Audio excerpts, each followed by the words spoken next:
matured in assignments all over the world, including Vietnam. She has come more toward the center-right, and thus her column has become the success that it is today, and of course appears in the Washington Times. Gigi has the respect of her male peers because she will go anywhere in the world under any conditions of hardship or danger in pursuit of her craft. She was one of the first women to make it big in covering Latin America when journalism there was almost a male monopoly. She learned how to handle the macho types early on and won the admiration of all of us hardened veterans who have made a living globe-trotting the hotspots. I give you Gigi Guy.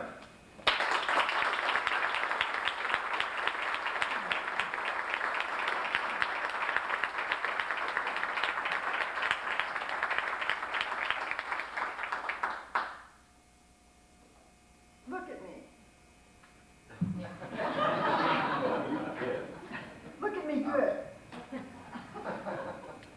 As one of our other ladies in Washington said recently, do I look like the kind of woman that any real American, red-blooded man, a Marine, a colonel, a gringo with any ego could resist?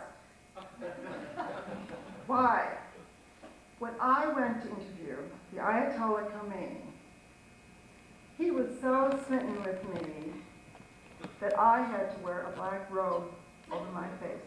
I could understand, being as enticing as I am. When I interviewed Fidel Castro, he was so nervous at my gorgeousness. He talked non-stop for 12 hours. When I interviewed Yasser Arafat, he offered me Nablus. When I interviewed Yitzhak Shamir, he offered me Nablus. When I interviewed King Hussein, he offered me Nablus. Which brings me into the sad, tragic, humiliating story I have to tell you tonight.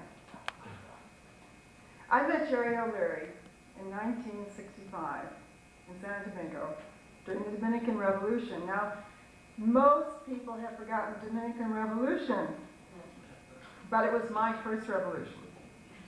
First revolutions are a little like first loves. You don't easily put them aside. Well, our meeting, Jerry's and mine, in Santo Domingo was not exactly propitious. I thought he was to the right of Attila the Hun. I was right. He thought I was Che Guevara's girlfriend. That was not right. It was somebody else. But as the years went by and we covered Latin America together, Jerry and I became quite good friends, and I had great respect for him, and I kept saying, God, he is a big hunk of a Marine colonel. So I waited and waited and waited. Then one day in 1966, the chance came. We had all been covering one of those great news-making conferences, the OAS in Buenos Aires. Well, all of the correspondents, and we were great, great pals in those days, quite different from these days. There was a lot of camaraderie among the foreign correspondents, even though we disagreed fervently on most things. Well, we get after the OAS conference, which was just tremendously exciting, as I must say, filled with all kinds of news and wondrous things. Well, all of us correspondents, about 30 of us, were going to take the boat across from Buenos Aires, the River Plate, to Montevideo. Someone in our crowd, Jerry, you may remember whom, maybe it was Dan Kurzman, was making the reservations.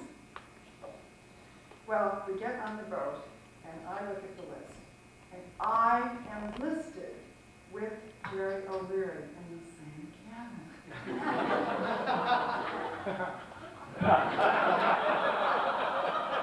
Wow. not there. There I am, my chance. How can you resist this? So I go into the cabin. I wash up, I do my hair, I do my nails. I have a scotch. Jerry will come. Nothing. I have another scotch. Nothing.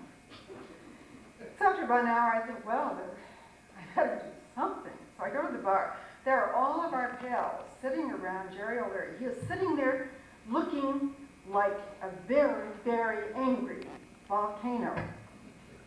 And he is saying to all of our friends, most of them male, all of them male at that time, and they can confirm this, Jerry, and they will, as you know, he's sitting there saying, I will not stay in the same cabin with Gigi Geyer. I will not stay in the same cabin with Gigi Geyer. You can imagine, ladies here, what this does to a woman's heart. Where did he stay that night? I don't know. I heard he was up all night at the rail staring over the River Plate. Some say he caught cold. I hoped he caught pneumonia. At any rate, ladies and gentlemen, by morning when we got up at Montevideo, I had the biggest cabin in the boat. Jerry had this pure and pristine look on his face, like a virgin from Winnetka. And by that time, I had gotten over my hurt, and all I could think of was what had caused such strange and unusual behavior. I thought about it a lot. Is this man really a Marine? Not like any of the Marines that I knew anyplace else. Is he even a foreign correspondent? It's not like any of the foreign correspondents I heard. Is he really a red-blooded American male? I'm from the south side of Chicago, and he wasn't like any of the red-blooded American males I knew. I don't know. Frankly, I never learned. Maybe, Jerry, tonight, finally you can put to ease this gnawing, this corrosive thing that has been dying inside of me all these years, since 1966. But the positive thing tonight, what I want to tell you all, is that being as wonderful, not only beautiful and enticing, but as nice a person as I am, as wonderful a woman, is that I'm going to forgive you, Jerry, for this horrible thing you did to me. I hope you froze your ass.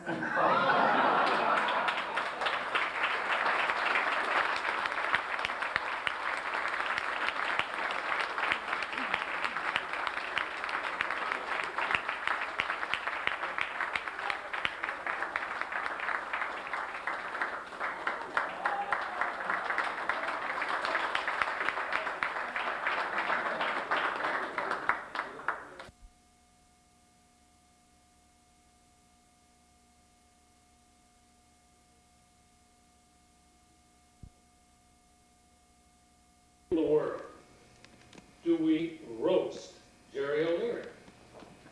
I don't know what to do. I mean, I look around at the rest of the roasters, with the exception of Gigi Geyer.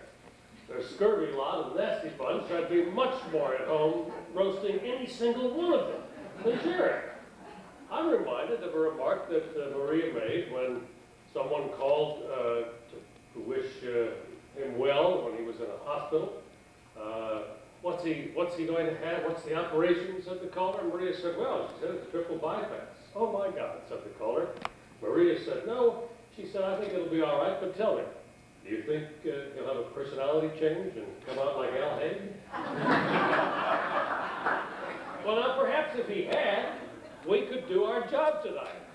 But I mean, I don't blame you, Carl. You did the right thing. I mean, Arno was critical, but you're right.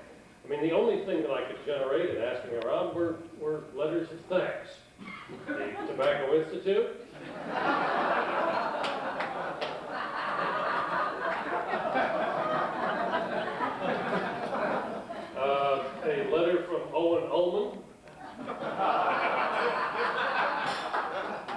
says, "Thank you for stepping down as president of the White House Correspondents Association." I mean, the room is not big enough for all of our egos, except in Jerry's case. But if there's no question about how nice a guy he is, perhaps there's some reason to question his judgment. You've already heard about what happened to him on Peleliu, but what you didn't hear is that according to my sources, he volunteered to go to Peleliu after he had been on Guam and Bougainville and Iwo Jima. That was about the same time in his life that he went to Australia, and I'm told left his Marine ring in a pub.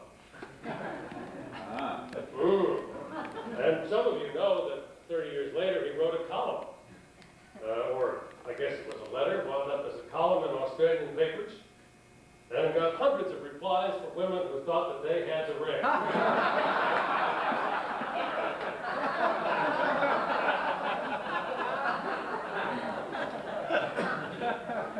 And in 1979, Jim Dickinson claims that when he sent him to Camp David to stake the place out during the gas crisis, the colonel ran out of the stuff on his way up to the wilds of Maryland. He still got the story, but he ran out of gas.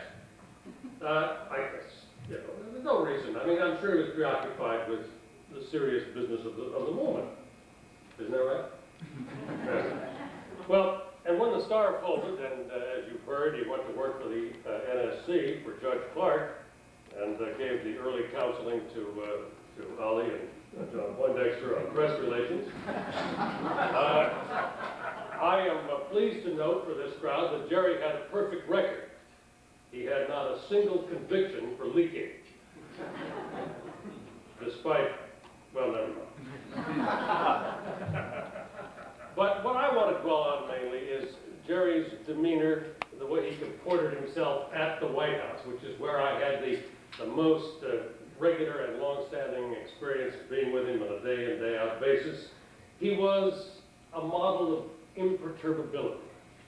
There was the day when 3 guys came over the fence with guns and knives, and all of us went tearing out onto the lawn, summoning our cameras, screaming and yelling. Jerry never looked up. He was playing gin with Ralph Harris.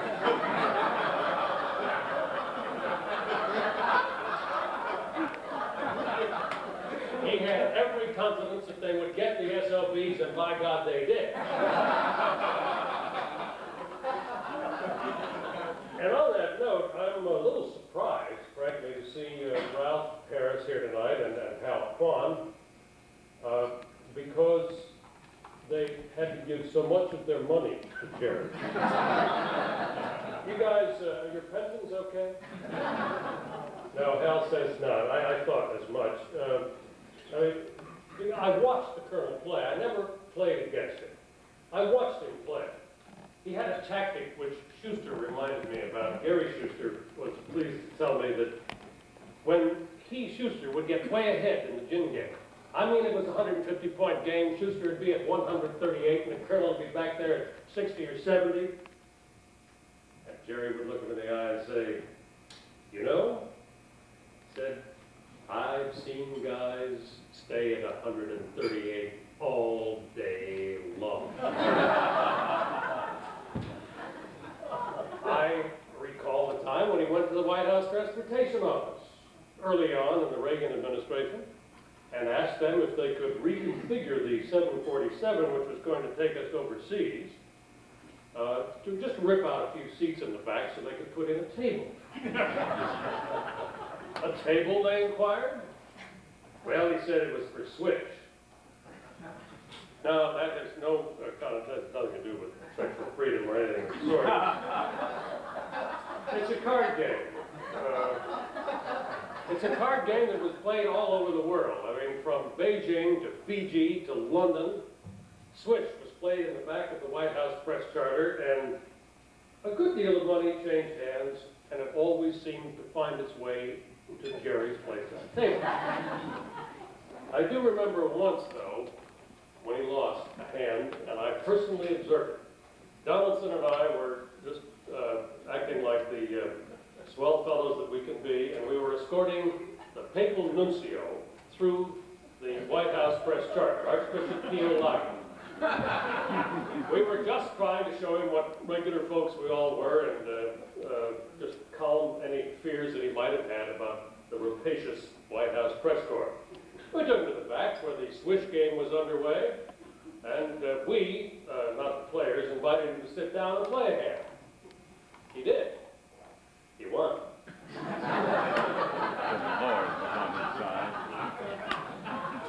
Jerry, that's the only time I ever saw you lose at cards.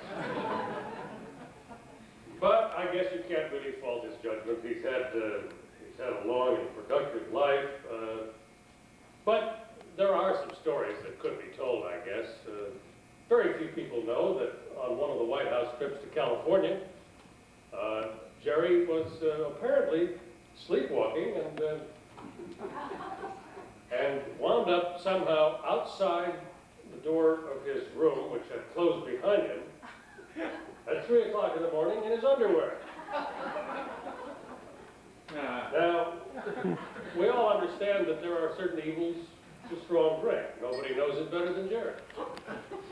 But on this particular occasion, a member of the White House press corps, not known personally to me, who had been overserved, apparently,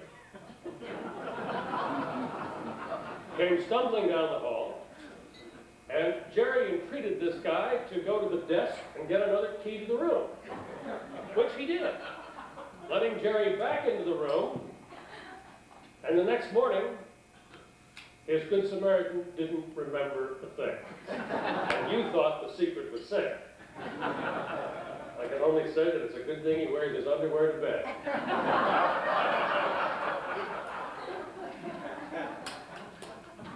For the pleasure it has been working next to you for 8 years, thanks.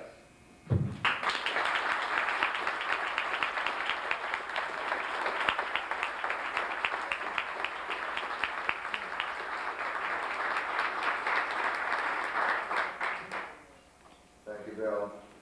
The man sometimes described as being built like a human bowling ball was managing editor of the Washington Star and Jerry O'Leary's boss in the period when computers began to replace typewriters, but kept his political column with Jules Witkover.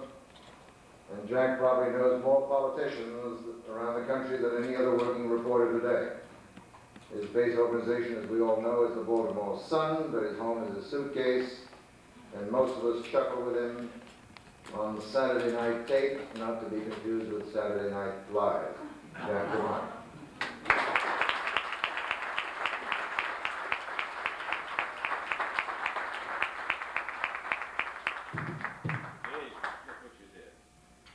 I'm also, in Arno's phrase, the only dewy-eyed liberal in the room.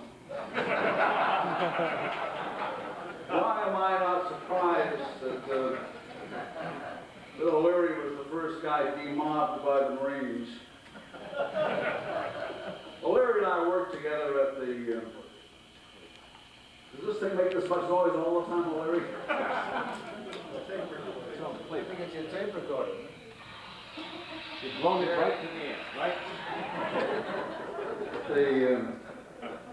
Jerry and I worked for a time at the Washington Star. Actually, for a time, Jerry worked for me. I wasn't the managing editor, but I was the assistant managing editor in charge of the national staff. And when I say Jerry worked for me, what I really mean is that he didn't actively work against me. Which is sort of the most you would expect. O'Leary was a kind of Oliver North of our staff. He did whatever the hell he pleased on the ground that that's what you would want him to do if you had anything to say about it. Or he was just only known. Not much has changed. We had enough mutual experiences, so I can tell you a couple of things that will expose O'Leary for the Potemkin village that he really is. A Potemkin village of journalism, both in terms of his methods and in terms of his true feelings. Those days, this was in the 70s, the Post had some kind of a three-source rule. You had to have three sources to get a story in the paper. We were a low-budget operation. We had a one-source rule.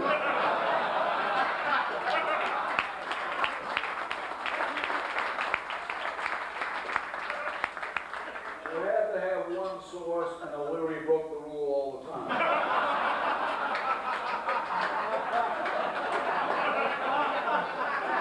In those days, O'Leary covered the State Department.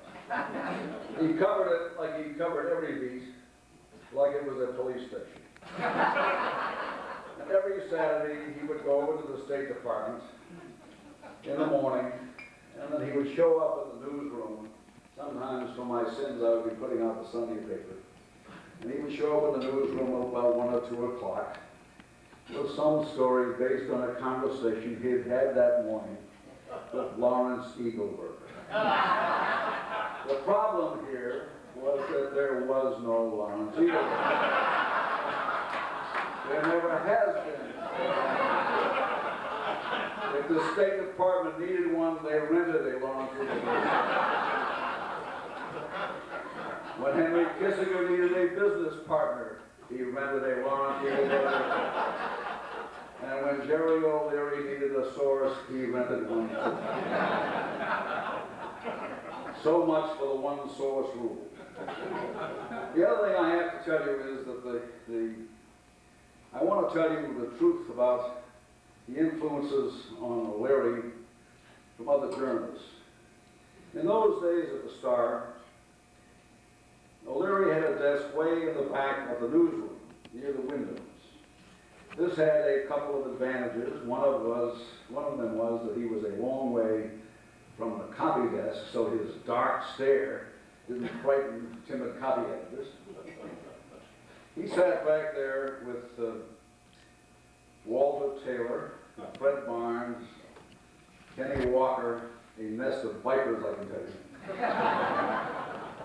and observed what was going on, reported occasionally to his superiors, but not very often.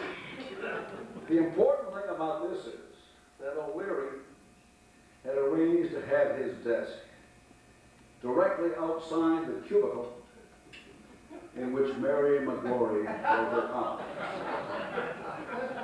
People thought that might have been an accident of seniority.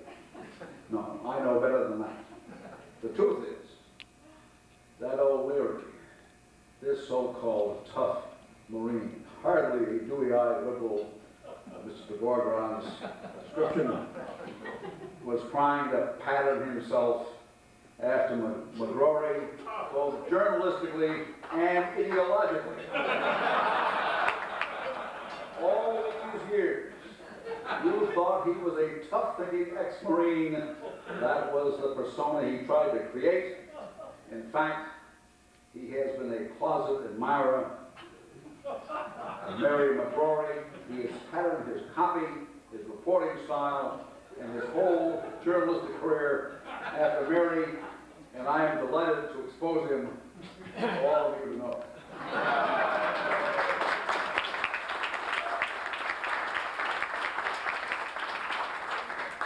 I will say one thing on the other side of the balance sheet, because Jerry did work for me for the 3 years I was allowed to hold a title at the Washington Star. He did cover all beats as if they were the police beat, which all great reporters do.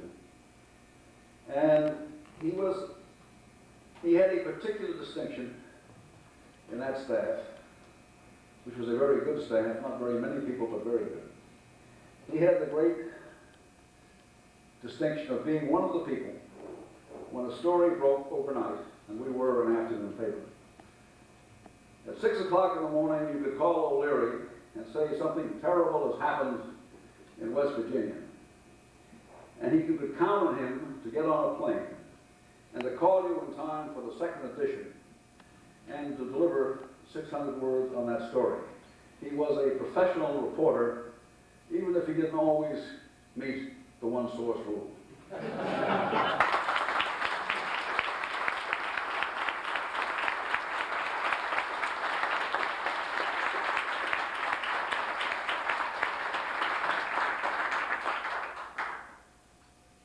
Next man is a tough, no-nonsense, ex-World War II Marine and a veteran of the Iwo Jima campaign, where he was a master sergeant in the 28th Regiment, 5th Division, which captured Mount Suribachi of flag-raising fame. He started out as a citywide reporter for the Akron Beacon Journal, joined the Marines, and after the war went to work for the Honolulu Star-Bulletin. You awake, guys?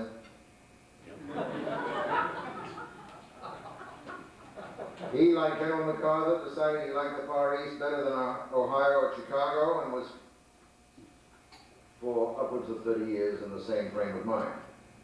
And he was the Chicago Daily News' chief Asian correspondent based in Tokyo.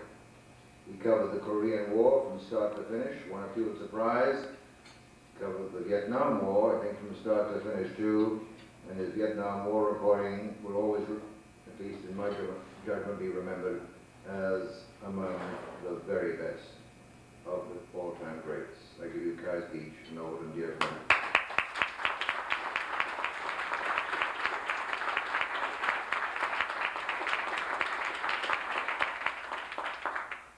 Thank you, Anna. There are a few corrections I could make, but I will forego them. It was Florida rather than Akron, that came later. However,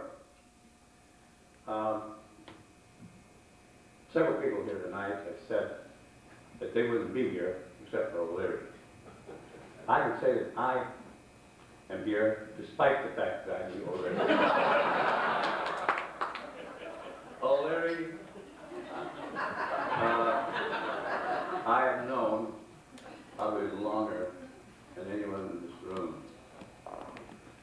It's been a sketchy sort of acquaintance. Frequently we were parted for decades. But I knew him when he was full of boyish enthusiasm. And when tonight, when I was told that his family was going to be here, I said, you'll have to find another speaker. And Jerry said, but why? I said, because everything I know about you is untenable. Which is almost literally true. Well, almost. Damn near. But we're going to try it out anyway. It would surprise me not at all if, before this evening was over, I was under attack by the entire O'Leary clan. Now, Jerry was one of the first newspaper men recruited for to be enlisted, recruited after enlisting. And the Marine Corps is what we call a combat correspondent in those days. And Marine Corps didn't know what to do with him once they created him, so they got him up here and hid him away somewhere in Washington. And one day, General Denning, our revered leader, sent Jerry downtown to pick up his son's shoes, which showed the great importance that attached to this new corps that they had created. And Jay went down, he collected the shoes. He thought it would be unthinkable not to stop at Harrigan's or some other saloon where there might be some buddies from the Star. And so indeed, he went in and there they were. And sometime later, Jerry went back to his workplace, as they say today, in full sail. He delivered the shoes to General Denning with a flourish. He turned and stumbled over Colonel Vanderhoff's wastebasket and fell flat of his axe. Mission accomplished.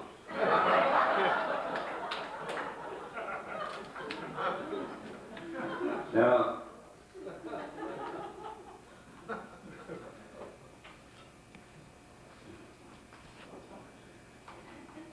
Jerry was always a man who had a problem taking things seriously